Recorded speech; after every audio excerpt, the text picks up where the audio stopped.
Capítulo 10. Cómo la naturaleza realiza los sueños. Hasta este momento, te he hablado del poder en términos muy generales. He dicho que cuando entras en contacto con tu ser superior, esa fuente de poder que tienes dentro de ti, tienes acceso a un poder infinito. Las palabras nos pueden engañar, y estas dos palabras, poder e infinito, traen a la mente imágenes extraordinarias. Tener poder en una escala infinita suena titánico, hercúleo. Sin embargo, el poder del ser también es infinitamente suave y delicado. No se requiere de ningún esfuerzo para llamarlo. Logra todo sin necesidad de mover una hoja de un árbol, a pesar de que sus consecuencias pueden afectar al mundo entero. Para poder lograr que el poder espiritual nos sea útil, necesitamos redefinir nuestro concepto de poder. En esencia, el poder del ser es el que se utiliza cuando piensas, anhelas, sueñas o deseas algo. El deseo es importante en particular porque es el mecanismo de la mente para accionar. Si yo deseo un vaso de agua, me levanto y bebo uno. Toda la vida sigue su curso sobre esta base. Examinemos el deseo como el impulso motivador de la vida cotidiana. ¿Qué tipo de poder tiene un deseo? ¿Puede este poder expandirse y realizarse por completo hasta un punto donde una promesa de un poder infinito se haga una verdadera realidad? Existe una larga tradición que describe el deseo como enemigo del crecimiento espiritual, al grado de que en algunas tradiciones se considera crucial matar el deseo antes de que se pueda conocer el ser superior. Esto nos da un buen punto de partida, pues no cabe duda de que hay muchas maneras de que nos atrapen nuestros deseos. Una de las trampas más importantes es la adicción. Me gustaría abordar la adicción como una distorsión en el flujo natural del deseo. Cuando el deseo fluye libremente, no es el enemigo de nuestro crecimiento espiritual. Muy por el contrario. Es a través del deseo que alcanzamos un nivel de satisfacción tras otro, hasta que por último se hace accesible el nivel más alto del deseo, que es la conciencia de la dicha pura.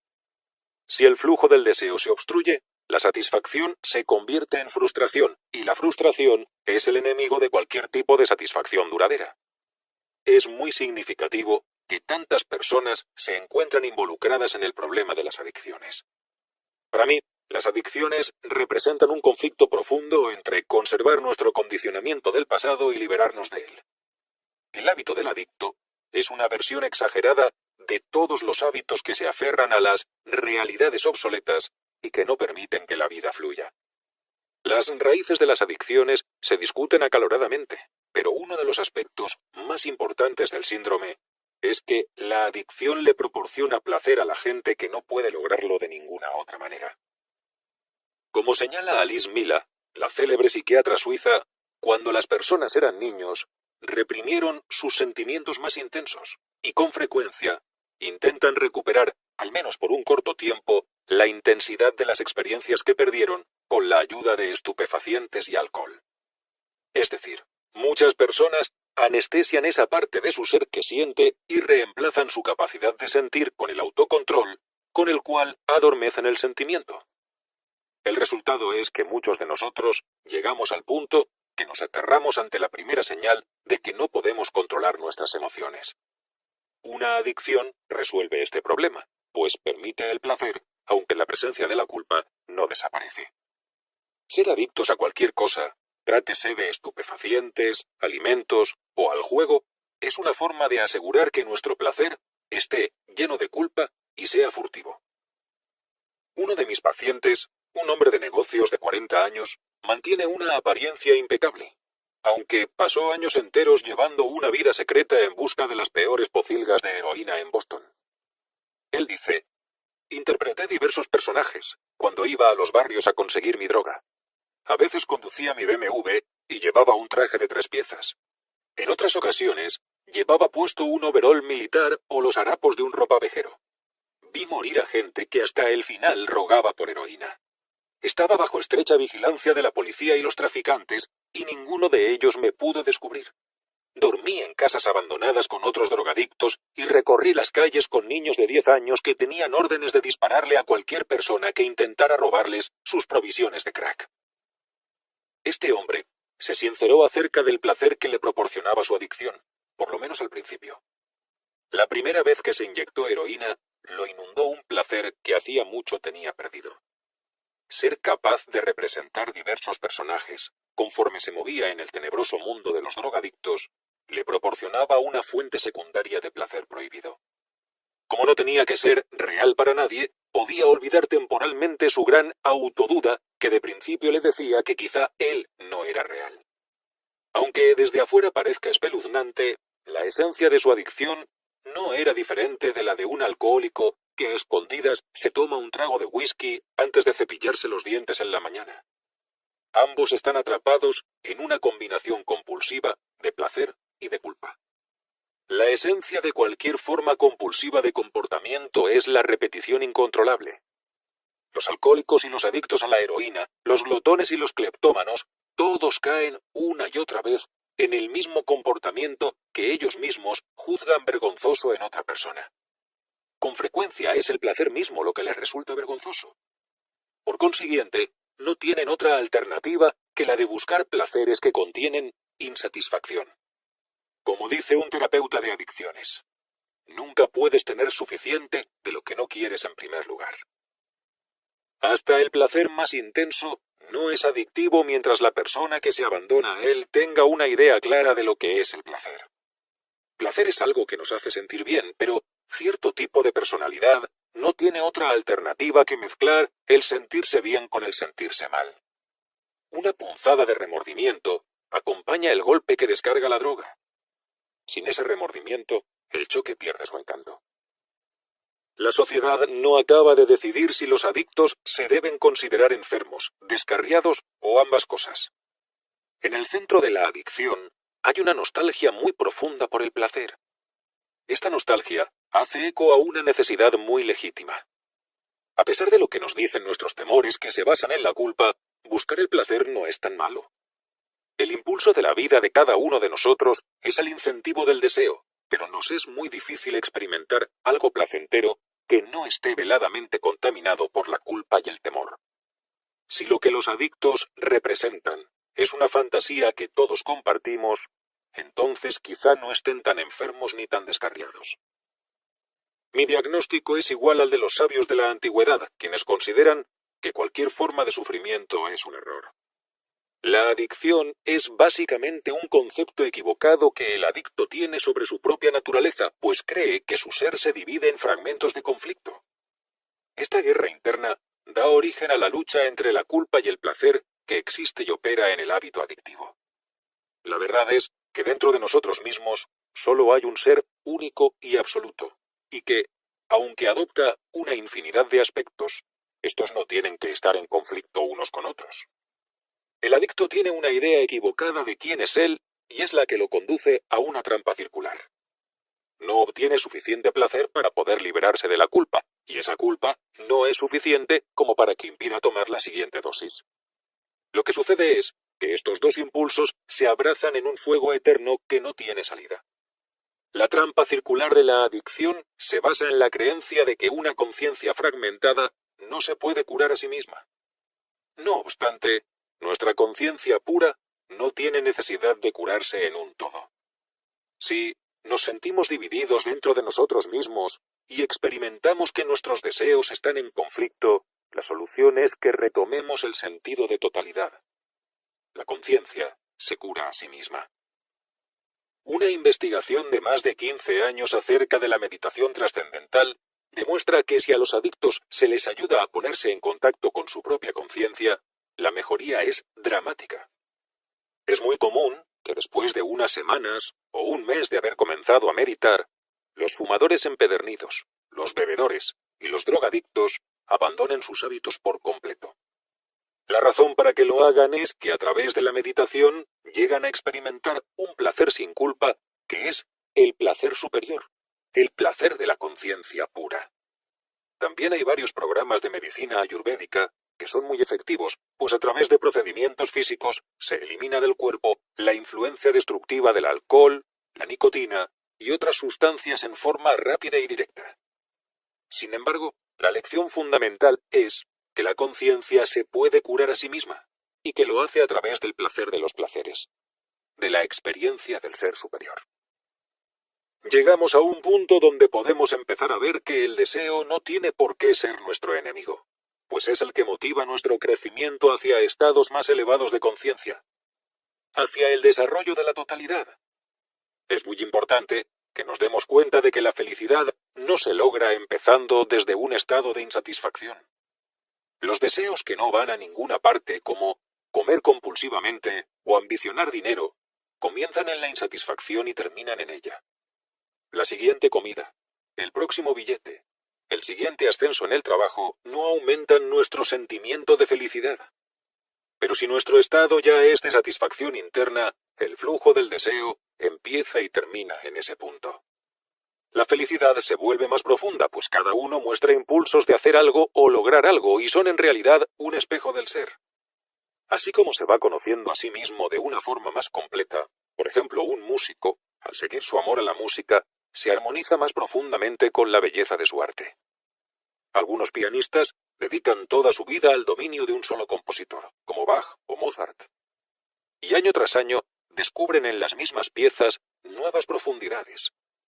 Lo que se expande es la percepción de la persona que las lee, pues está desarrollando y evolucionando. Las notas en el papel siguen siendo las mismas, su propia habilidad de encontrar dentro de sí mismo la belleza y proyectarla a su mundo. El mismo proceso se lleva a cabo en nuestras propias vidas. Dentro de nosotros mismos, cada uno, tenemos un cierto nivel de satisfacción que nos sirve de punto de referencia y de equilibrio. Es de este punto de donde surgen los deseos y la necesidad de tratar de alcanzarlos. Cuando los realizamos, nuestro punto de referencia se altera, dándonos ya sea un sentido mayor o menor del ser.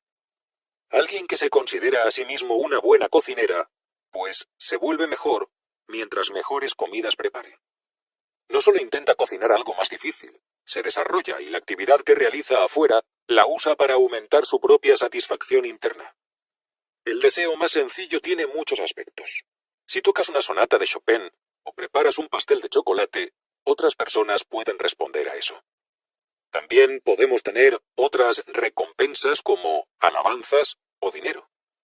Al estatus, al honor y al prestigio se les considera otro tipo de logros. A la larga, te dirán que eres un éxito o un fracaso, brillante o mediocre, diestro o inepto. Estos aspectos exteriores del deseo son a menudo los que nos ciegan y nos tientan a dirigir nuestra atención hacia las respuestas que recibimos de otros, en lugar de tenerlas en nosotros mismos. Esta es otra de las tantas cosas a las que el deseo nos puede conducir. El éxito y el fracaso no dependen de las actitudes de los otros, sino de nuestros mecanismos internos. Dependen de nuestro punto de vista personal, de nuestra evaluación, de si el impulso del deseo realmente alcanzó su meta. Si logras un ascenso por el que has trabajado muy duro, pero te vas a casa y te sientes vacío y solo saboreaste el momento de satisfacción, el mecanismo del deseo no funciona bien. Todo el sentido del deseo es permitir que el ser se goce en sí mismo. De hecho, el momento del éxito es totalmente artificial. El ser se puede gozar a sí mismo siempre y en todo momento, pues es el origen y la meta de toda satisfacción. Cada momento de la vida es una maravilla, y nuestra mayor recompensa es vivirla íntegramente. El deseo es solo un medio para manifestar ese gozo interior. Nacimos para actuar, y nuestros deseos son el motor. Si dejamos de actuar por un momento, surge un sentimiento tranquilo de satisfacción plena. Esa es la naturaleza de la vida. ¿Por qué hay maravillosos amaneceres en el mar? ¿Por qué la lengua hormiguea cuando prueba algo dulce? ¿Por qué un niño se desborda de felicidad al ver a su madre? Nuestros 5 sentidos nos transmiten la diversidad de la creación para que nuestra satisfacción aumente. No son los que crean la satisfacción. Si estás deprimido, el ocaso, el sabor dulce, la presencia de tu ser amado, todo es triste y no te proporciona placer. El placer depende de que el deseo fluya de forma natural de un ser a otro ser, de aquí a aquí. Este proceso lo podemos describir como un círculo en el que el placer, parte del ser, viaja hacia afuera, a algún objeto, y regresa al ser. En realidad, no existe ningún círculo. Todo permanece en un solo lugar. Viajamos de aquí hasta aquí. El impulso de comer una manzana parte de ti. La acción de comer, tú la realizas. El placer que recibes, tú lo disfrutas. Cada vez que tienes algo que quieres, recorres el círculo del deseo. Como ya vimos, la adicción es una trampa circular, pues el deseo no se satisface de ninguna manera. Pero cuando el deseo fluye en forma natural, hay satisfacción en cada uno de los pasos del círculo. Desde el primer impulso de querer algo hasta el momento final, cuando se obtiene y se disfruta. El deseo es el medio de conexión que tenemos con la vida, y el poder de nuestros deseos prueba la fuerza de nuestra conexión. En nuestra cultura, nos programan para ignorar que nuestros deseos tienen realmente poder propio. Pensamos en términos de poder exterior, de cuánto dinero, persuasión o fuerza bruta se necesita para obtener lo que queremos. Tomamos solo la última parte del proceso del deseo, la representación exterior de un deseo, y la confundimos con el todo. No vemos el círculo completo que parte y termina dentro del ser. Nos concentramos en el objeto del deseo y en el supuesto placer de realizarlo y ¿dónde está ese placer? Como de principio nos eliminamos del proceso, para la mayoría de nosotros, la gratificación que recibimos de nuestros deseos no es suficiente, y esto sucede a pesar de que los realizamos. Los deseos comunes y corrientes se convierten en anhelos y adicciones. Todo el mundo necesita una cierta cantidad de alimento y dinero para sobrevivir. En términos físicos, necesitamos un techo. En términos psicológicos, necesitamos comodidad y seguridad. Estas simples necesidades pierden proporción cuando el mecanismo del deseo se aleja de su origen, y entonces nada es suficiente. Ni más dinero, ni más amor, ni cada vez más de lo que sea. Aunque se basa en una experiencia interna muy real, que es la sensación de estar vacío, que es una necesidad insaciable. No importa todo lo que se le dé. Ese vacío es básicamente una desconexión de uno mismo. Para escapar de esta situación, puedes condenar el deseo e intentar matarlo. Desde el punto de vista de nuestro razonamiento, esa estrategia tiene sentido. Pensamos, he trabajado toda la vida y sin embargo, el dinero no me ha hecho feliz. Voy a dejar de querer dinero. Pero si le das la espalda al dinero, a la seguridad, al amor y a la comodidad, esto solo sirve para distorsionar la vida. El propósito del mecanismo del deseo es conectarnos con la vida. Toda la sensación de vacío, la culpa, la insatisfacción y la necesidad surgen cuando ese mecanismo se descompone y si tratamos de analizarlo aún más, solo nos lleva a tener más conflicto y más frustración. Si podemos ver todo esto con más claridad, tenemos como resultado el que nuestra atención no esté fija en los aspectos exteriores, como tener la esposa perfecta, el esposo perfecto, la casa más grande, el empleo más importante. Querer que nuestra vida sea perfecta no tiene nada de malo. Una rosa que florece es perfecta de manera natural, como lo es un recién nacido. La rosa no puede florecer siempre, y el bebé tiene que crecer, y por fortuna, podemos seguir siendo perfectos, incluso al pasar de una etapa de la vida a la siguiente. El deseo es el que nos impulsa de gatear a caminar, de balbucear a hablar, del amor infantil al amor adulto, y del amor adulto al amor divino. Estas etapas de crecimiento las generamos dentro de nosotros mismos. Allí adentro de nosotros mismos es donde se ubica el verdadero poder del deseo. Todos los bebés sanos aprenden a caminar y a hablar porque sus propios deseos se alinean con la profunda inteligencia de la naturaleza. Esto sucede más o menos de forma automática, pero el control siempre lo tenemos nosotros. Los niños maltratados, al quedar traumados, se pueden negar a hablar y a caminar. Inclusive hay casos que se conocen como enanismo psicosocial. Mientras los niños están dentro de un ambiente de maltrato, se niegan a crecer y permanecen pequeños, sin desarrollarse. Nuestra programación genética no es lo suficientemente poderosa como para vencer los impulsos del deseo que surgen en nuestra mente. El ejemplo de un bebé que aprende a caminar nos enseña mucho acerca del poder del deseo. En primer lugar, este poder surge naturalmente y se acrecienta cuando está en armonía con la naturaleza. Un bebé de un mes no puede llevar a cabo el deseo de caminar, porque la naturaleza todavía no lo ha preparado para eso. En segundo lugar, a su debido tiempo, cuando el niño quiere caminar, le llegan los medios. Sus piernas ya están listas para sostenerlo. En tercer lugar, disfruta todo el proceso. Nadie está más encantado con la posibilidad de poder caminar que el niño mismo. ¿Qué pasa si transferimos este proceso a la vida adulta? Nos vamos a encontrar con algunos obstáculos. Si deseas un auto nuevo, ¿a poco piensas que la naturaleza te lo va a proporcionar? ¿Confías en que los medios para adquirirlo van a aparecer justo en el momento indicado? ¿Tienes la capacidad de alinearte con la naturaleza para que tus deseos se realicen con alegría y con el menor esfuerzo? Hay muy pocas personas que confían en algunas de estas áreas. No obstante, el poder del deseo depende de todas y cada una de ellas. Ya he utilizado suficiente tiempo para aclarar conceptos erróneos. Ahora vamos a ver cómo de hecho la naturaleza realiza todos los deseos. Todos los deseos se vuelven realidad dentro de tu propia conciencia. Nuestra cultura se niega a admitir esto y nos dice que dentro de nuestra conciencia existen solo los sueños y las fantasías. Si quieres navegar en un yate y sueñas que estás al timón de una goleta de 15 metros en las olas del Atlántico Norte, nuestra cultura te dice que tu deseo se hizo realidad solo en tu cabeza. Pero, ¿qué pasa si visualizas un yate y después de unas semanas, meses o años, estás al timón de una goleta de 15 metros en las olas del Atlántico Norte? ¿A poco ese deseo no proviene también de tu cabeza?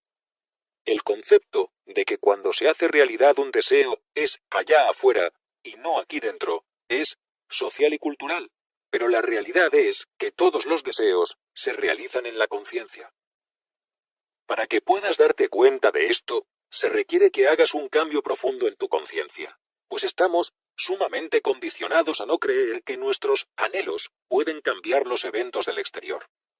Cualquier persona que logra este cambio en la conciencia puede influir en los eventos del exterior con solo desearlo o soñarlo, y sin usar más energía que la necesaria para incitar un pensamiento. El principio básico de todo esto es que la realidad cambia en los diferentes estados de la conciencia. Si veo un árbol en mis sueños, puedo saltarlo, hacer que se vuelva azul o que vuele en el cielo. Lo que me proporciona este tipo de poderes es el estado de ensoñación. Si yo no tuviera otros estados de conciencia con los cuales compararlo, el estado de ensoñación sería la única realidad que conocería y que aceptaría como válida. Cuando me despierto, descubro que ya no puedo saltar sobre un árbol, pero ¿por qué no? Según los rishi o sabios, lo que nos detiene no es el árbol, sino la conciencia del estado de vigilia que me lleva a un mundo que obedece diferentes leyes de la naturaleza. Un rishi nos dice: tú crees que un árbol que sueñas está en tu cabeza, y un árbol verdadero está fuera de ti. Pero esta idea solo la puedes tener después de que despiertas. Mientras estás soñando, el árbol que sueñas parece que está fuera de ti, igual que cuando estás despierto. La verdad, lo que tú tomas como el único árbol verdadero, debería llamarse árbol de vigilia o árbol de cuando está despierto. Si no puedes saltarlo, a lo mejor lo que necesitas es despertarte de ese estado de despierto, y vas a descubrir que ese árbol también está en tu cabeza. Un día, un maestro de la India le dijo a sus alumnos: la única razón por la que eres débil y sufres es que crees que estás dentro del mundo. La verdad es que el mundo está dentro de ti. Nadie te puede hacer creer esta verdad. Necesitas empezar con tu percepción de ti mismo. Cada uno de tus deseos que realizas te acerca un poco más a ver que lo que querías está dentro de ti mismo y no fuera de ti. Como vimos en la primera parte de este audiolibro, el mundo es tal como tú eres. Si estás en estrecha conexión contigo mismo, no hay nada imposible para ti, porque no existe nada fuera de ti mismo. Un yate parece que está fuera de nosotros. Por conveniencia, ponemos límites a las cosas, para que nos indiquen dónde comienza un objeto y termina otro. El yate no comparte el mismo espacio que ocupa tu cuerpo, no tiene tus pensamientos ni tu personalidad. Todas estas cosas son individuales, pero un yate se construye con la misma conciencia que la tuya porque esa conciencia es universal. Nadie puede poseerla en forma exclusiva, nadie puede ser excluido de ella, y esto se aplica tanto a las cosas inanimadas como a las vivas. Todo es una transformación de la conciencia. Como objeto físico, un yate está hecho de madera y acero. La madera y el acero son transformaciones de átomos que son configuraciones de energía. La energía atómica es una transformación del espacio cuántico. El espacio cuántico es conciencia pura, así que hay una conexión indestructible que vincula nuestros pensamientos con cosas tan lejanas como los objetos que están allá afuera. Un yate, un auto, un árbol, una galaxia. Cuando comprendes que, a la larga, todas las transformaciones regresan a la misma fuente, la conciencia, entonces vas a ser libre. Cuando domines el funcionamiento de tu propia conciencia, desde ese nivel, vas a desear tener el poder de algo y obtenerlo. Por eso es que el hielo, el agua y el vapor se ven muy diferentes entre sí. Sin embargo, todos se reducen a la misma materia básica, a cierta molécula de hidrógeno y oxígeno. Este conocimiento nos da la posibilidad de transformarla en lo que queramos. Convertir los deseos en realidad es muy fácil. Cuando te das cuenta de que hay algo que siempre está operando, tú estás transformando la conciencia pura de un estado a otro. Mientras veas dualidades y opuestos, el poder de tu deseo no está completo. Mientras para ti existan objetos duros, sólidos y muertos, que están separados de ti mismo, el mundo no puede estar en ti. Si tú estás vivo, en conexión, fluyes y cambias. La verdad es que también el mundo es así. En los próximos 2 capítulos, vamos a explorar la fuerza del poder que surge cuando nos damos cuenta de que el mundo no está separado de nosotros mismos. Este es el conocimiento básico del cual podemos partir. Todos tenemos deseos que queremos hacer realidad, y ahora sabemos que si cambiamos nuestra conciencia, nuestros deseos se convierten, sin lugar a dudas, en una realidad. Eso solo puede suceder en el océano infinito de la conciencia, que es nuestro verdadero ser, el ser superior. Capítulo 11. ¿Cómo vivir en un estado de libertad total? Una de las cosas más importantes que anhelamos en la vida es la libertad. Nuestro instinto de libertad se expresa en todas partes. Cuando tienes miedo, no lo aceptas totalmente, pues, por naturaleza, quieres verte libre del miedo. Si dependes emocionalmente o económicamente de alguien, al grado de que no te puedes atrever a hacer valer tu independencia, de cualquier manera puedes soñar con ser libre. La libertad es un instinto fundamental, aunque tenga la forma que tenga. Todos queremos escapar de las limitaciones, las ataduras, las restricciones y el miedo. Todos queremos ser nuestros propios amos y señores, aunque no seamos capaces de admitirlo ante nosotros mismos. El propósito de nuestra existencia es realizar los deseos más profundos de nuestro corazón. Así que la libertad está en estrecha relación con la realización de nuestros deseos. Cada vez que realizas uno de tus deseos, una parte de ti mismo se da cuenta de que no tiene por qué vivir con limitaciones. Si pides un aumento de sueldo y lo consigues, desaparece el miedo de pedirlo. Entre el deseo y su realización existe una barrera. Cuando realizas el deseo, haces que desaparezca la barrera. Es probable que esa misma barrera regrese. El día de mañana puedes anhelar más cariño, más dinero o más fama, a pesar de que pudiste satisfacer ese mismo deseo el día de hoy. Esto nos indica que nuestros deseos no son sencillos y que también sufren de apegos. Todos estamos atrapados en la complejidad de los deseos de nuestra naturaleza. Si podemos superar estas complicaciones, nos damos cuenta de que lo que nuestros deseos tratan es de liberarnos de las limitaciones. Empecemos por encontrar la forma de liberar los deseos de nuestra propia naturaleza y en dejar de ser tan complicados con respecto a lo que queremos. Nos preocupa mucho cuánto debemos dar y cuánto debemos esperar de la vida. ¿Me aman lo suficiente? ¿Me aman y me comprenden lo suficiente? ¿Me pagan lo que en realidad merezco? ¿Cuánto dinero puedo atreverme a esperar? A pesar de que pasamos horas interminables esperando, planeando y trabajando para alcanzar nuestros deseos, no llegamos a captar lo que la naturaleza nos tiene reservado. La naturaleza quiere darnos todo. Es decir, la realización infinita. Todo lo que tu corazón desea y más aún porque tus deseos provienen del fondo de tu corazón y éste tiene mucho espacio para desarrollarse. Por el momento, tu conciencia no puede asimilar el concepto de tenerlo todo. Inmediatamente, transforma esa afirmación tan descabellada en una versión reducida, como por ejemplo, no quiero todo, con un Jaguar nuevo me conformo, y sería feliz con 2 o 3 millones de dólares o una esposa bella. ¿Qué es lo que la mente hace cuando se reduce a un nivel de aceptación? En primer lugar, regresa a su propio nivel de conciencia. Si tienes 5.000 pesos, en lugar de 5 millones, este hecho refleja el nivel general de tu conciencia. En segundo lugar, cuando la mente rechaza la posibilidad de tenerlo todo, expresa sus dudas. ¿Por qué habría de creer? Dudar es su única alternativa porque la duda constituye la mayor barrera que nos encierra dentro de nuestra estrecha conciencia. Si la mente puede ir más allá de sus dudas y sus propias limitaciones, captaría el hecho de que tener todo tipo de éxito material no significa que tengamos todo, aunque tampoco se debe descartar esa posibilidad. Tenerlo todo significa poder ser totalmente libres.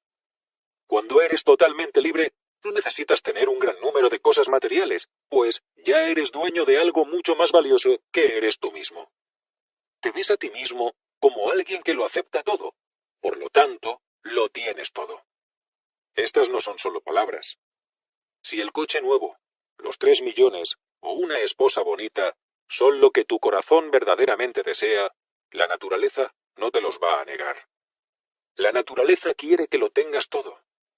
Tenerlo todo ocurre en la conciencia, no en el mundo exterior, y eso es lo más importante. Alguien que no tiene absolutamente nada puede tenerlo todo dentro de sí mismo. Cuando dejamos que la naturaleza del deseo sea completamente libre, lo que sucede, y que es lo más importante, es que tu estatus, o forma, o como te ves a ti mismo, cambia profundamente. En lugar de que te veas dentro del mundo, ve el mundo dentro de ti. Tú compartes la inteligencia suprema del universo, aquella que conoces como Dios. Por lo tanto, creas el mundo. Tu papel individual es el de manifestar las cosas que deseas en la vida. Cuando las alcanzas, reafirmas el sentimiento de que eres el creador, hasta que te das cuenta que todo está a tu disposición. Este es el estado de libertad total. Si te dices a ti mismo que tienes absoluto libre albedrío, que todo el tiempo, todas las posibilidades están abiertas, que no hay poder más grande que tú mismo, ¿no te dan la libertad todas estas afirmaciones? Son verdaderas a un nivel de la conciencia y ese nivel de conciencia es el que necesitamos alcanzar. Si en este preciso momento algo te limita y sientes que es muy real, si tratas de que se esfume, reaparece irremediablemente. Desde la perspectiva de tu ser superior, todos los miedos son antinaturales, pero solo tú puedes comprobarlo. Si eres pobre y alguien te da dinero, no te deshaces automáticamente de la mentalidad de la conciencia condicionada que te hizo ser pobre. Pero si tú mismo ganas dinero en forma que puedas aumentar el conocimiento que tienes de ti mismo, la creencia que te ata a la pobreza se debilita. Este es el primer paso en el camino que conduce a la libertad. Cuando abordes totalmente el conocimiento de que eres libre, serás libre. Es un sentimiento muy natural.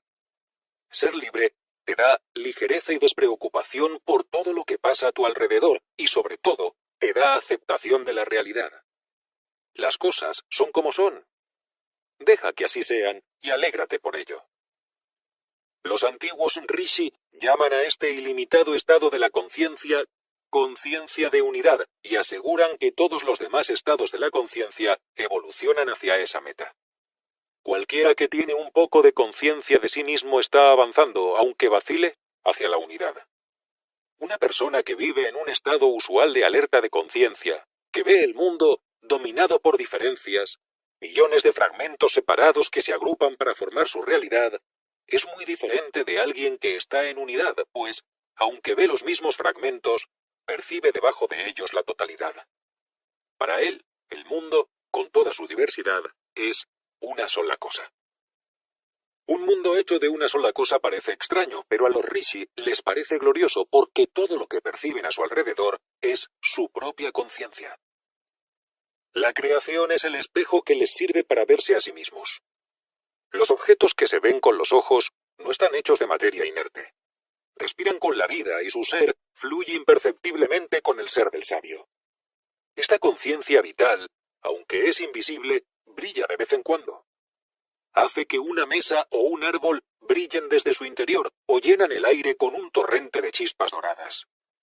Visible o invisible, un mundo pleno de conciencia para una persona que está en unidad se vuelve indescriptible. Las separaciones no existen. Puedes sentir la textura de una pared distante sin extender una mano.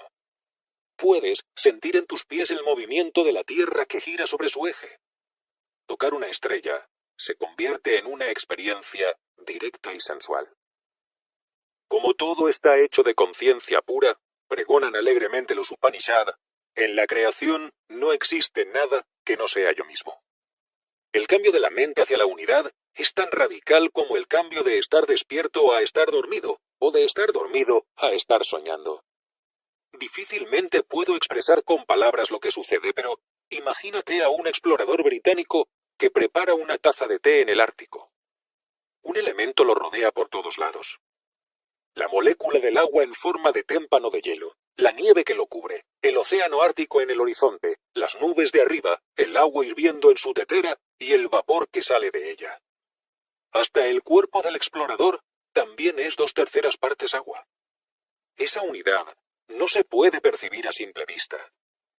La posibilidad de experimentar todas las diferencias, una por una, suave, caliente, frío, azul, blanco, invisible, visible, movimiento y quietud, requiere de un determinado estado de la conciencia que conozca los principios básicos de la física para poder percibir las diferentes transformaciones de una misma sustancia fundamental. Por lo que el explorador sabe, puede manipular parte de la realidad. Puede convertir el agua en hielo, agua en vapor, etc. El estado de unidad nos ayuda, pues de esa forma podemos modificar cualquier aspecto de la realidad.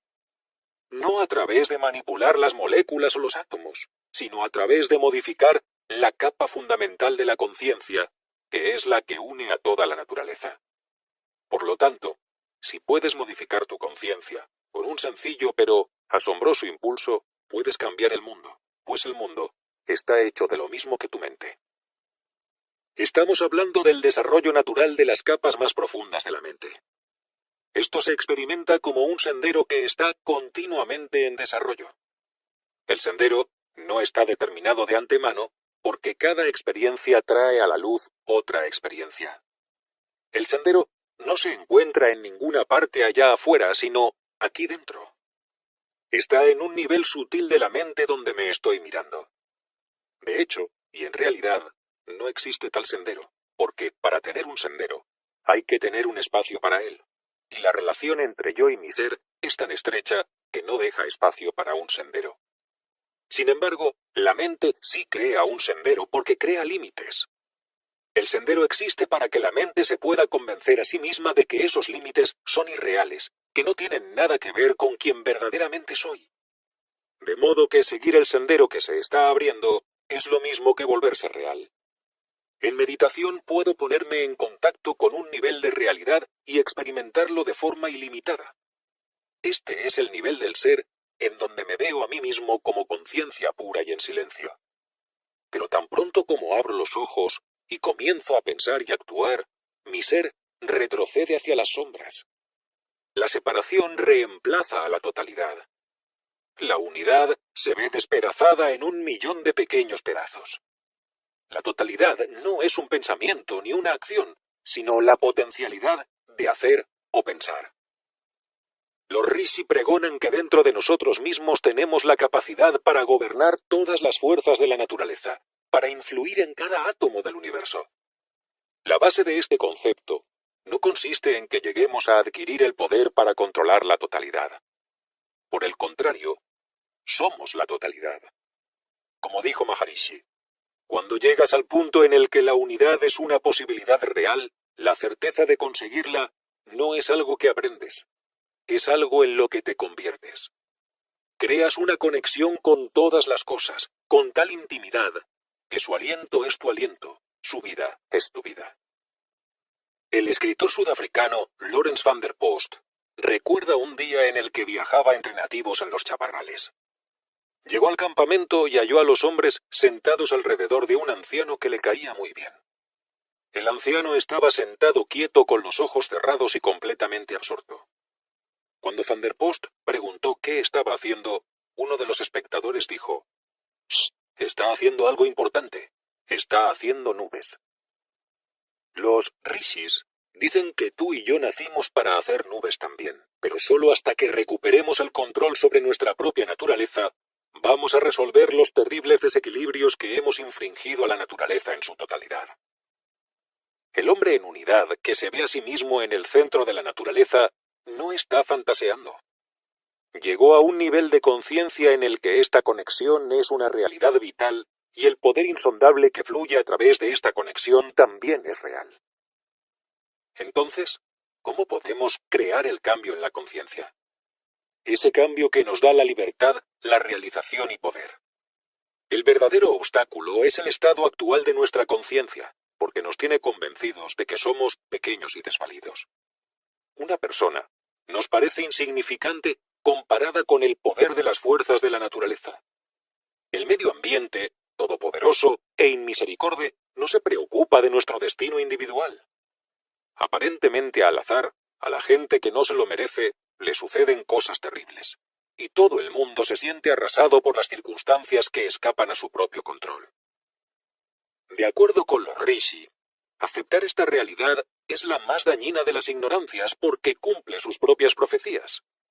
El hecho de que no conozcamos la teoría de la relatividad de Einstein no cambia la relatividad ni un ápice. Pero si somos ignorantes sobre nuestro propio ser, este se encoge hasta que termina adecuado a nuestra propia concepción. Para las personas que sienten rechazo y niegan la culpa y el miedo, el cuadro de la realidad que se les presenta es mucho más convincente. Cuando hacen movimientos para liberarse de su dolor, sienten dolor, y como de lo que quieren escapar es del dolor, reconfirman que lo mejor que pueden hacer es negarlo.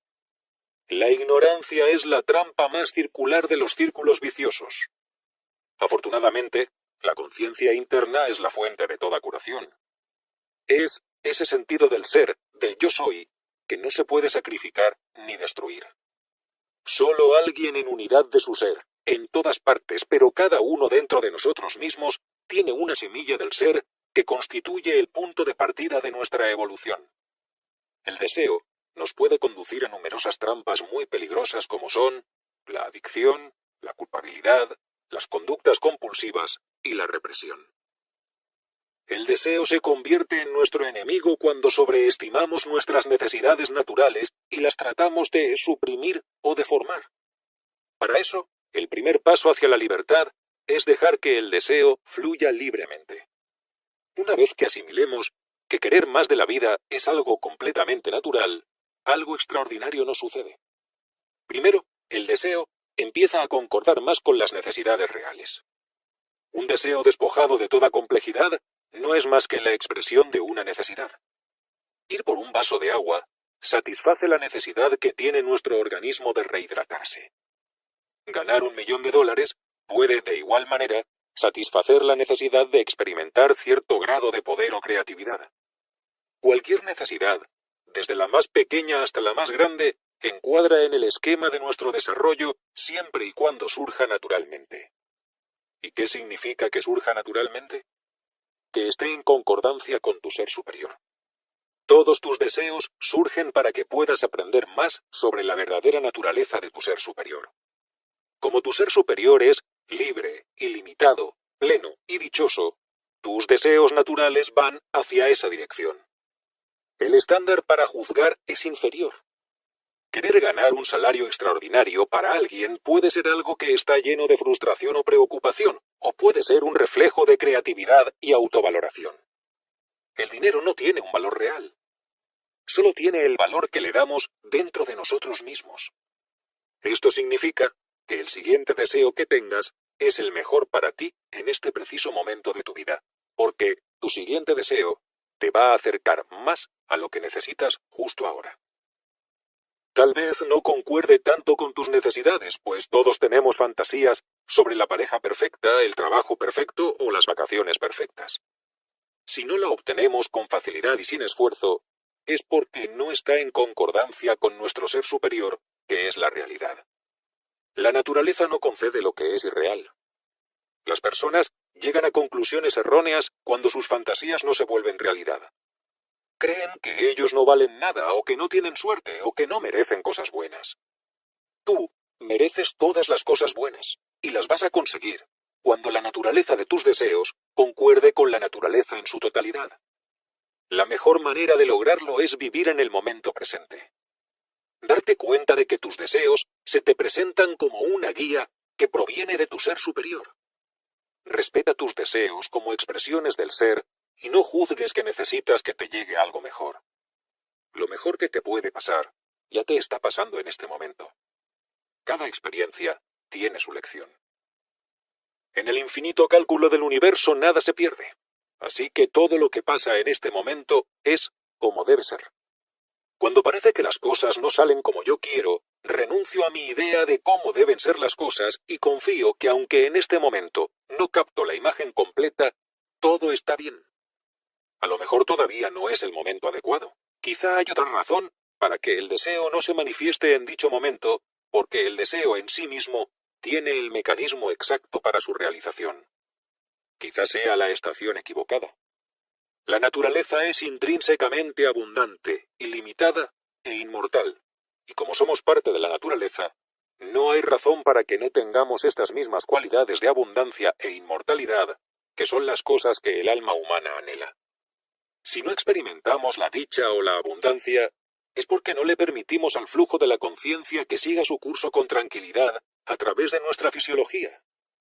Nos obsesionamos con la forma y nos estresamos, y eso interfiere con la manifestación espontánea de esos deseos. Con el fin de dominar a fondo cualquier cosa en este universo físico, tenemos que renunciar a nuestro apego a los resultados. Cuando lo logramos, el flujo del deseo manifiesta espontáneamente el resultado. Es paradójico. Si tu atención se centra solo en el resultado, tu atención se sale del proceso. Pero si estás en el proceso, los resultados están garantizados. Cuando te pones en contacto con tu ser superior, te suceden dos cosas. Una, que tus deseos se manifiestan con mayor facilidad. La naturaleza te apoya y tienes buena suerte. Tus acciones son correctas y espontáneas, de modo que es más fácil realizar tus deseos materiales sin duda alguna. Pero al pasar el tiempo, la calidad de tus deseos también cambia. Porque una vez que empiezas a satisfacer tus deseos personales, cuando tu tasa esté llena, empiezas a querer realizar los deseos de otras personas, a querer ayudar a la naturaleza a realizar sus propios deseos. Te conviertes en un ciudadano del mundo y el mundo entero te apoya. Tus deseos se vuelven más universales. Ya no son tan personales, porque los deseos personales ya están satisfechos, de modo que deseas cada vez más y más, hasta que solo te satisfaga más que el universo entero. Nada te va a satisfacer más que la divinidad misma. La libertad total y absoluta solo se consigue cuando realizas todos tus deseos. Para poder entender esto, quiero referirme a un término en sánscrito que utiliza Maharishi, Ritam Vara Prajna, que se traduce como la mente que solo conoce la verdad.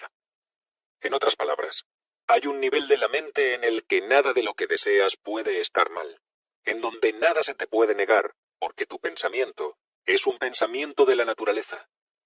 Este es el nivel desde donde todos podemos partir. Es el aspecto más simple y natural de nuestra conciencia, así como el más cósmico. Ritam se desarrolla con la meditación a través de establecer una relación íntima con la conciencia pura. Ritam es como una capa muy fina de la conciencia que está justamente más allá de la región del silencio puro. Dentro del silencio puro están todos los deseos en forma no manifiesta. La fina capa del Ritam realiza todos los deseos, porque funciona como el cable de contacto entre tus deseos y la conciencia pura que contiene su realización. Pongamos esto en términos prácticos. Trabajar, ganar dinero y comprar lo que quieres es de hecho una forma de Ritam. Es una forma muy burda. Ir de tu deseo a su realización requiere de más pasos y más esfuerzo. Si le pides otro que satisfaga tus deseos, requiere de un menor esfuerzo. Y si llegas a un punto de que todo lo que tienes que hacer es sentarte y pensar, ese es muy buen estado de realización. Un buen estado de Ritam. Pero, ¿qué pasa si tienes una experiencia en la que el pensamiento y la realización se amalgaman completamente? Claro que esto es posible, y ocurre en el estado de conciencia que abarca la realidad en su totalidad, que es en sí Ritam Vara Prajna, que surge el deseo, y con él, su realización instantánea.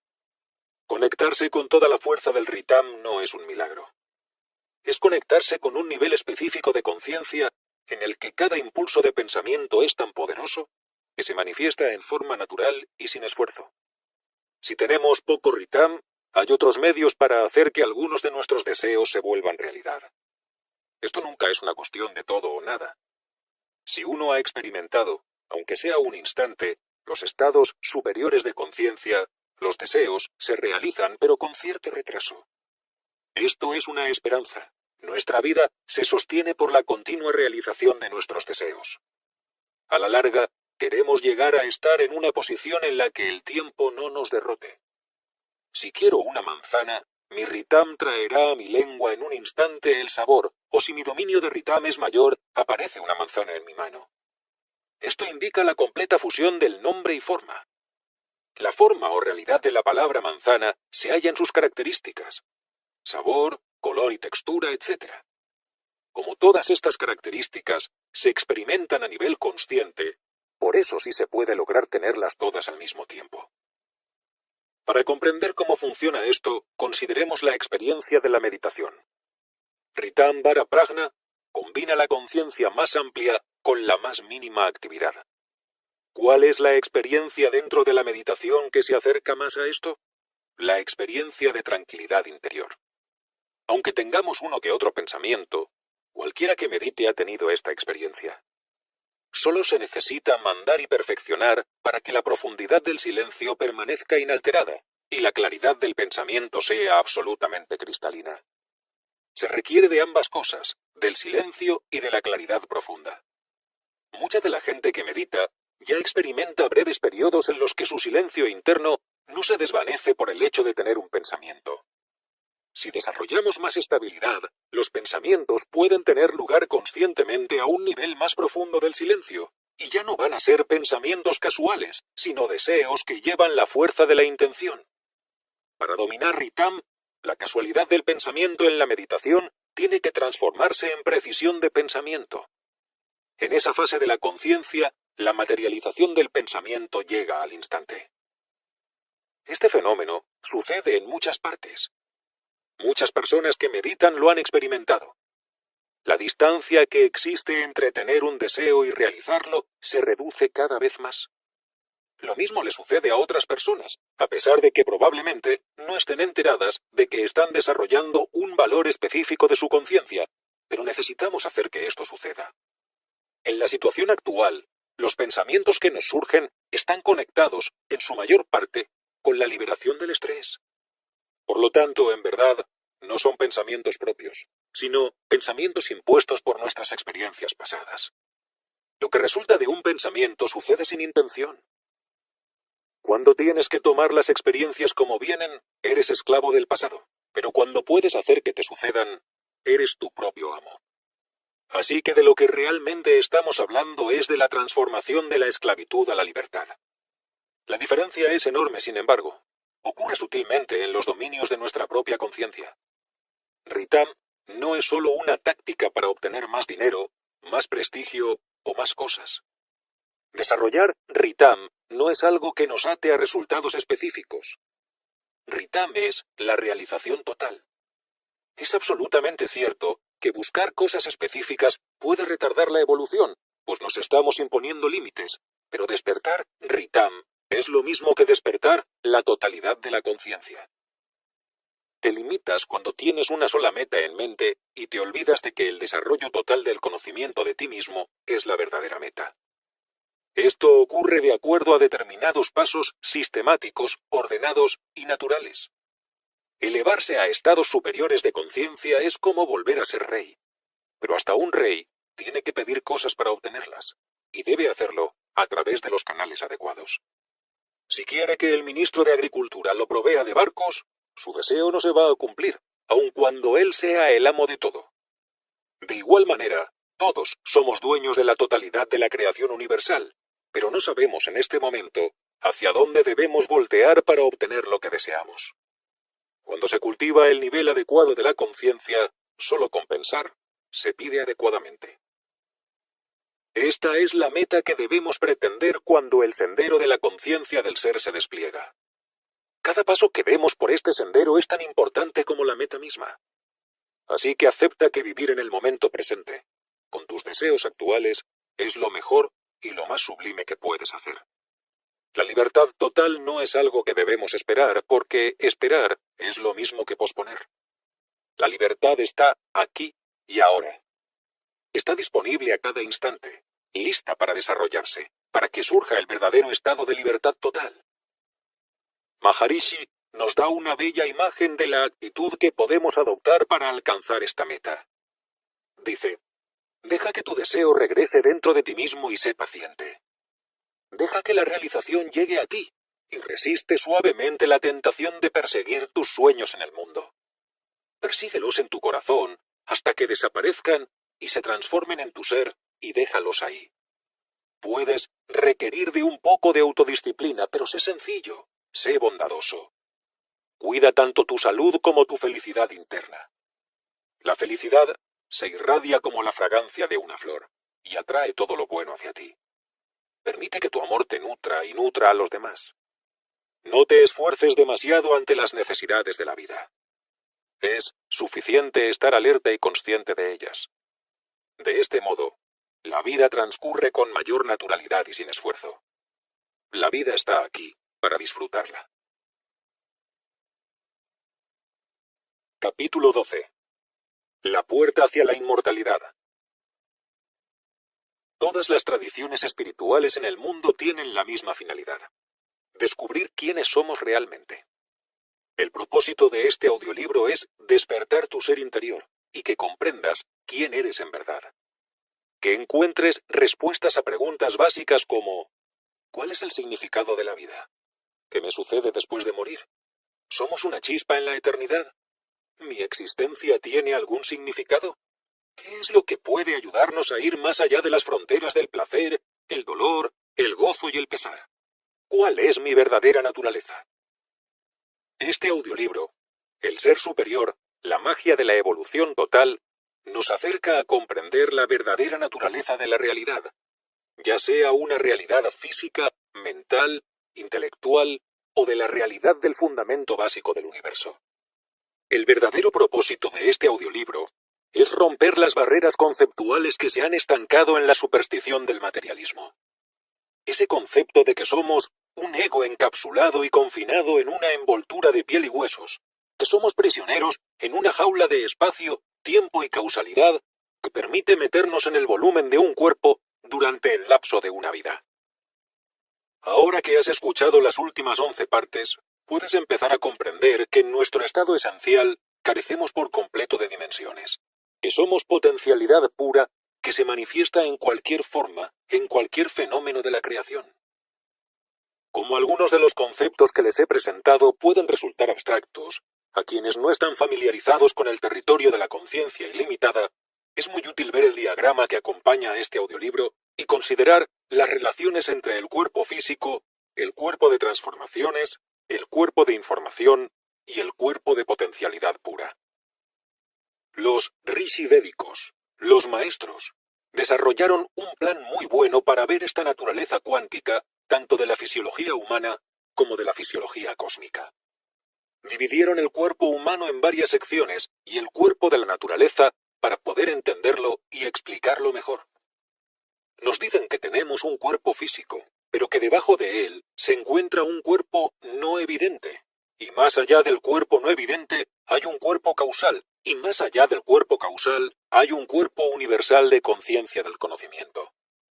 Veamos si podemos entender estas definiciones de la realidad supuestamente esotéricas en un lenguaje del sentido común y con términos científicos. Lo que nos es más obvio sobre nuestros cuerpos es que son físicos. Podemos tocarlos, probarlos, olerlos, chocar con ellos. Este también es un aspecto de nuestro cuerpo cuántico mecánico. Los rishi o sabios llamaron a este cuerpo físico el cuerpo burdo, ya que es el cuerpo que proviene de los alimentos. Lo llamaban Annamaya Kosha. La palabra Anna significa comida. Maya significa lo que cambia constantemente a pesar de que nos dé la experiencia de que no cambia. Y Kosha significa capa. Así que nadie puede negar que el cuerpo físico que podemos ver y tocar finalmente proviene de los alimentos. Es la esencia de los alimentos. Cambia constantemente, aunque a cada momento nos den la ilusión de no cambiar, y este es un aspecto de nuestra fisiología, de nuestra personalidad. ¿Qué es lo que produce este cambio? ¿Qué subyace bajo este constante cambio que ocurre en el cuerpo? Sabemos que el 98% de todos los átomos de nuestro cuerpo se reemplazan en menos de un año, que fabricamos nuevos órganos todo el tiempo y que nosotros, nuestro verdadero yo, no puede ser el mismo dos veces, dentro de esta misma vestidura de piel y huesos, porque nuestros cuerpos se regeneran y se renuevan con más facilidad y espontaneidad que cuando nos cambiamos de ropa. En el lenguaje védico, lo que produce este cambio se llama prana. Esta palabra significa sencillamente energía, la energía biológica que produce las transformaciones en la materia. Así que podemos decir que el cuerpo físico está hecho de materia y energía. La energía se puede convertir en materia y esta, a su vez, se puede convertir en energía. El cuerpo físico es como una prenda de vestir, como una concha que se renueva constantemente a través de esos dos componentes, los campos de materia y los campos de energía. Debajo de esto, detrás de la fachada de moléculas y detrás de la cubierta y la máscara de energía, se encuentra otro cuerpo que, en el lenguaje esotérico y las tradiciones antiguas, lo llaman el cuerpo no evidente, o cuerpo sutil. Podemos pensar en él como un cuerpo de transformaciones. Es aquí donde experimentamos la mente y el intelecto. Ahora bien, aunque tenemos la idea de que la mente existe en el cerebro y que está estructurada lingüística y verbalmente es privilegiada, que piensa en algún idioma, en un sentido técnico, esto no es cierto. La mente se encuentra en todas las células del cuerpo y en la mente experimentamos emociones, sentimientos y deseos. De hecho, nuestro cuerpo entero está hecho de esta mente. Por ejemplo, cada célula inmune tiene emociones, sentimientos y deseos que se expresan en el mismo lenguaje químico que emplea el cerebro cuando piensa. Así que cuando decimos que tenemos un sentimiento visceral sobre esto o aquello, nuestras entrañas están produciendo las mismas sustancias químicas que produce el cerebro cuando piensa. Cuando decimos «mi corazón está triste», se encuentra literalmente cargado de las mismas sustancias tristes que hay en el cerebro. Cuando decimos «estoy feliz», entonces nuestra piel está llena de imipramina, el medicamento antidepresivo que los psiquiatras recetan a sus pacientes cuando estos están deprimidos. Cada célula tiene una mente y la mente expresa emociones, deseos y sentimientos, pero lo fundamental para la mente es algo que se llama intelecto. El intelecto es la parte del campo cuántico donde experimentamos ideas, nociones, conceptos, ideas abstractas sobre lo bueno y lo malo, el bien y el mal. Todo esto junto forma un aspecto del intelecto. En el intelecto también experimentamos las creencias. ¿Y qué son las creencias? Solo son ideas que aceptamos como verdaderas. No tienen nada de especial. Solamente creemos que son ciertas. ¿Universalmente son verdaderas? Es claro que no. Si fuera así, la gente no estaría matándose solo por defender sus ideas. En nuestra civilización, mucha gente ha muerto solo por defender sus ideas, más que por cualquier otra razón. Así que en el intelecto es donde experimentamos conceptos, ideas, nociones, creencias, conceptos abstractos del tiempo y el espacio, lo bueno y lo malo, el bien y el mal. El intelecto no se limita al cerebro, se encuentra en todas las células del cuerpo. Por ejemplo, una célula inmune sabe cómo distinguir entre una bacteria amistosa y una hostil. Cada vez que ve un virus, debe decidir si lo ataca o lo deja en paz, y se remite a cuál fue su última experiencia con él. Una célula estomacal debe tomar una decisión. ¿Es esta una proteína o un carbohidrato? ¿Debo secretar ácido clorhídrico o repartir pepsina? La capacidad de tomar decisiones es un aspecto del intelecto y también está presente en todas las células del cuerpo. Así que el intelecto es solo una capa importante de la mente. Forma parte del cuerpo no evidente. Se llama así porque no podemos ver ni la mente ni el intelecto. Sabemos que existen, porque todos tenemos ideas, nociones, conceptos y deseos, pero no podemos experimentarlos a través de nuestros sentidos. Así que el intelecto es primordial y podemos decir que este cuerpo del intelecto y de la mente es el cuerpo de las transformaciones, pues es allí donde vemos la transformación de ideas, conceptos y nociones en creencias, deseos, sentimientos y emociones. De hecho, la diferencia entre una emoción y un deseo, entre una idea y un concepto, es el despliegue secuencial de un impulso de energía e información que proviene de ese gran vacío de energía e información, de esa reserva de inteligencia infinita que llamamos el ser superior. Les voy a dar un ejemplo para comprobar esto. A través de la ventana ves que está nevando y tienes la idea de que hay una tormenta de nieve. Regresas a la sala. Enciendes el televisor. Ves un comercial sobre Hawái y dices, hace calor en Hawái. Esa es solo una idea. Ahora, presta un poco más de atención a esa idea y te llega otra idea. Sería bueno ir a Hawái este invierno. Y si prestas un poco más de atención, entonces aparece el deseo. Me gustaría ir de vacaciones a Hawái este invierno. Te puedes apegar emocionalmente a la idea, y si es fácil y no necesita de esfuerzo, te puedes ir al aeropuerto y disfrutar la maravillosa experiencia de estar en Hawái. Por consiguiente, lo que apareció como una idea vaga en la pantalla de nuestra conciencia, como un vago impulso de inteligencia, energía e información, se convierte en la realidad de vacacionar en Hawái. Pero otra persona mira a través de la ventana y no tiene la misma idea. Puede pensar, es un lindo día para esquiar. Otra persona puede decir, no tengo nada que hacer.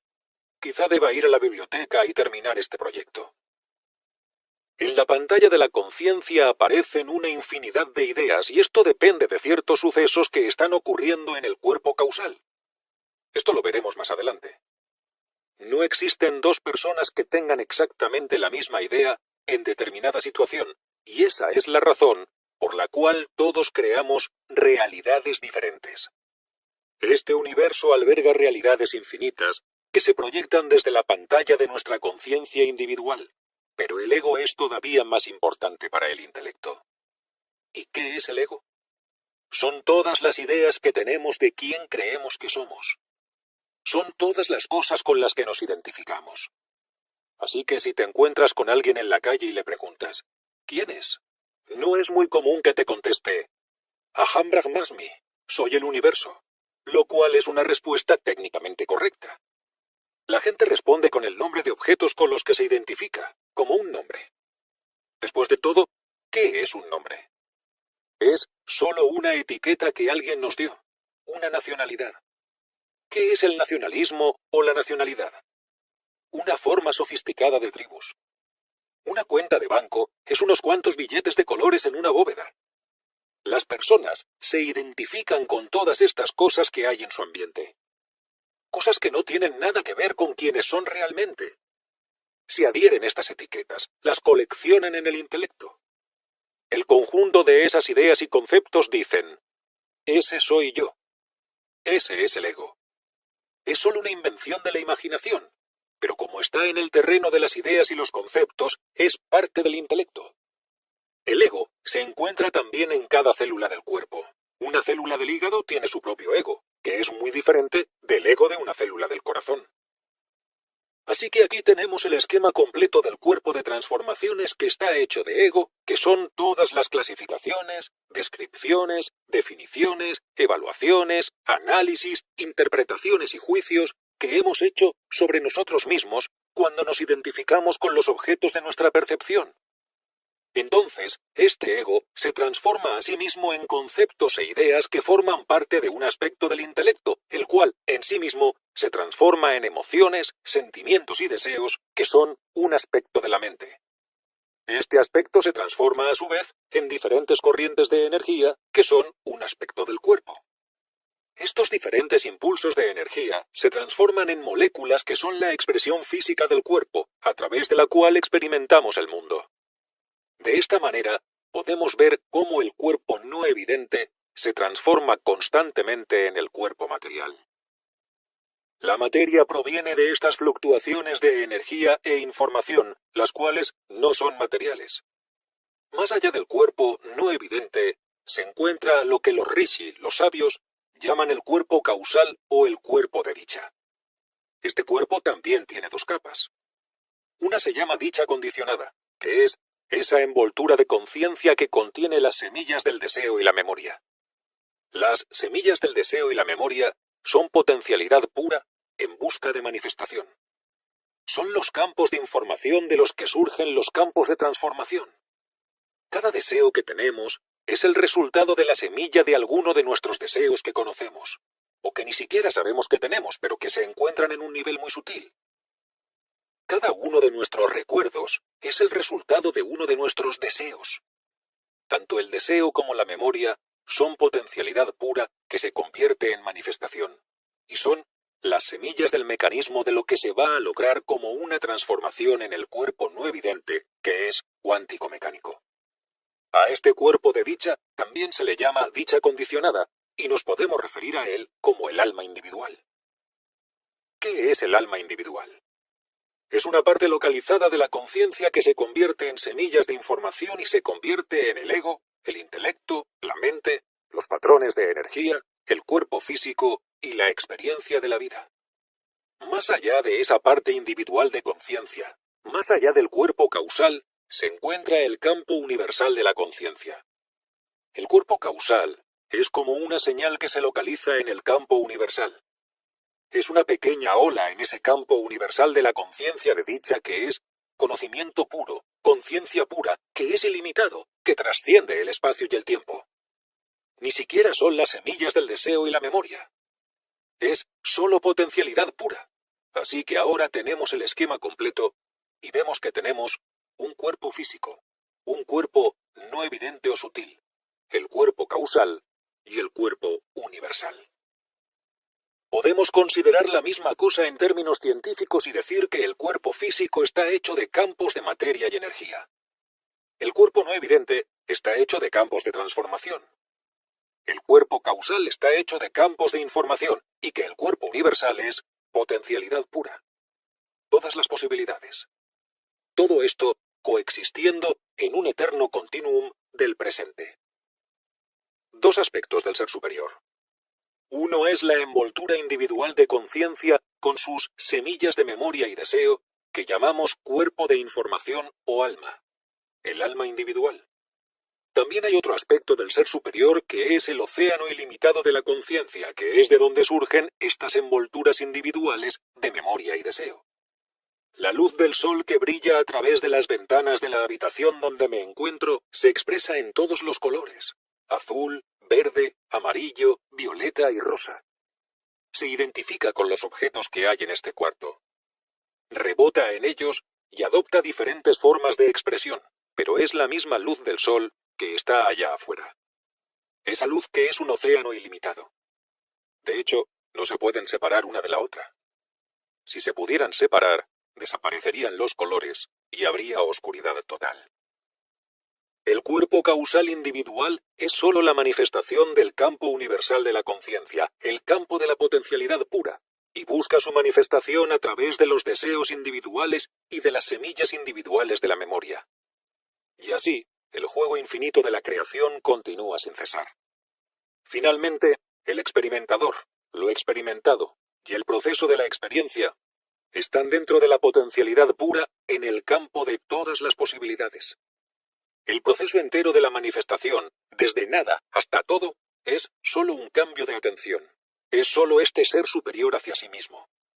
Como esta conciencia universal interactúa con su propio ser, se vuelve consciente de sí misma y desarrolla la idea intelectual de que hay un observador, un proceso de observación y lo que se está observando.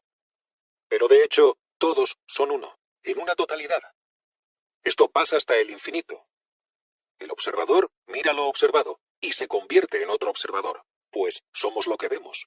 Y es por eso que ese campo universal de inteligencia se divide en una infinidad de observadores, en una infinidad de métodos de observación, en una infinidad de formas y fenómenos, en los objetos de la percepción, cuando en esencia todos son lo mismo. Ese campo universal elemental contiene toda la potencialidad pura. Al experimentador, lo experimentado y el proceso de la experiencia. Los físicos llaman a este fenómeno rompimiento de la simetría. El campo unificado de todas las leyes de la naturaleza interactúa consigo mismo y da como resultado las fuerzas de la naturaleza. Estas fuerzas de la naturaleza son fuerzas de información y energía que se manifiestan subsecuentemente como materia, como formas y fenómenos. Si tenemos inclinaciones científicas, entonces decimos: el universo está formado de campos de materia, campos de energía, campos de transformación y campos de información del campo unificado. Si tenemos inclinaciones espirituales, entonces decimos que tenemos un cuerpo, una mente, un intelecto, un ego, un alma. Tenemos conciencia superior que es universal, pero todo es lo mismo. Solo se trata de un problema de semántica. El observador, el observado y el proceso de observación y la totalidad del observador, lo observado y el proceso de observación, está en un continuum infinito que no se manifiesta, que es la conciencia universal, el campo universal del ser del cual todo surge. Después de representar todos los papeles que deseamos representar, después de satisfacer todos los deseos que satisfacemos, nuestro destino final es encontrar nuestro hogar. El lugar al que realmente pertenecemos, y este se encuentra en el continuum de inmortalidad, de donde parece que surge cada una de las partículas de mortalidad. Pero la mortalidad es solo una apariencia. La mortalidad es una máscara. Si vas más allá de la máscara de la mortalidad, de repente entras al reino de la realidad. El reino de la realidad donde te experimentas como una conciencia ilimitada de dicha. Y es aquí donde puedes satisfacer todos tus deseos. De hecho, la mecánica de la satisfacción del deseo es muy sencilla. Se logra dentro de la meditación, y los pasos son los siguientes. Primero, conscientemente te deslizas en la brecha que existe entre tus pensamientos. Esa brecha es tu ventana, el corredor, el vértice transformacional que conecta la mente universal con la mente individual y personal. Segundo, entrégale tu deseo a la brecha, que es tu conexión con el ser superior. Tercero, renuncia a tu apego a los resultados del deseo. Cuarto, permanece con el ser superior y delega todo a la mente cósmica. Quinto, permite que el universo se haga cargo de los detalles. De esta forma, el resultado está garantizado. Mientras más lo practiques y veas cómo los frutos del deseo se manifiestan en tus experiencias de vida, vas a reconocer, de una vez y para siempre, que ese ser sin dimensiones es tu verdadero ser. Que eres inmortal. Es ese ser al que el fuego no lo quema, al que el agua no lo moja, al que el viento no lo seca y al que las armas no lo hieren. Es antiguo, no nace y nunca muere. Llegar a saber esto es tocar el nivel más profundo de nuestra conciencia. Es hacer que todos nuestros deseos se vuelvan realidad, pues es la meta final hacia donde todos nuestros deseos se dirigen. Tener este conocimiento es tener verdadera libertad. Ser libre e ilimitado es estar en un estado de dicha. Cuando uno es ilimitado, desaparecen todos los engaños. En este estado no caben los arrepentimientos, las culpas, los temores, ni siquiera la esperanza. No hay ansiedad ni esperanza. Tanto la ansiedad como la esperanza nacen de la imaginación y son igualmente ilusorias. Ya no nos enredamos en estas ilusiones, sino que nos basamos con firmeza solo en la realidad del ser. En la sencillez de este conocimiento puro existe la dicha. Es una dicha de luz pura, en donde uno no está atrapado ni en el pasado, ni en el futuro. Ambos se vuelven irrelevantes e insignificantes. Nuestra propia naturaleza tiene la respuesta correcta para cada situación y la vida se concentra solo en el presente. En ese presente eterno, en este estado, la mente deja de ser. Desaparece todo el temor y solo el amor actúa. Cuando estás totalmente consciente de tu ser, estás conscientemente en un estado de dicha. Pierdes tu sentido de bienestar, porque confundes a tu mente contigo mismo y haces hincapié en lo que no eres. El secreto de la inmortalidad, tal como lo mencionan los textos védicos, es: conócete a ti mismo. Y te vas a conocer como el conocedor del campo unificado, pues ese es el que verdaderamente eres. Eres un ser sin dimensiones, sin espacio, sin causa, eterno, pero eres capaz de aparecer en cualquier dimensión, en cualquier tiempo, en cualquier forma de materia. Cuando comprendes esto, experimentas la verdadera dicha y la verdadera libertad. Y esa es una experiencia que todos merecemos tener. El Ser Superior, escrito por Deepak Chopra.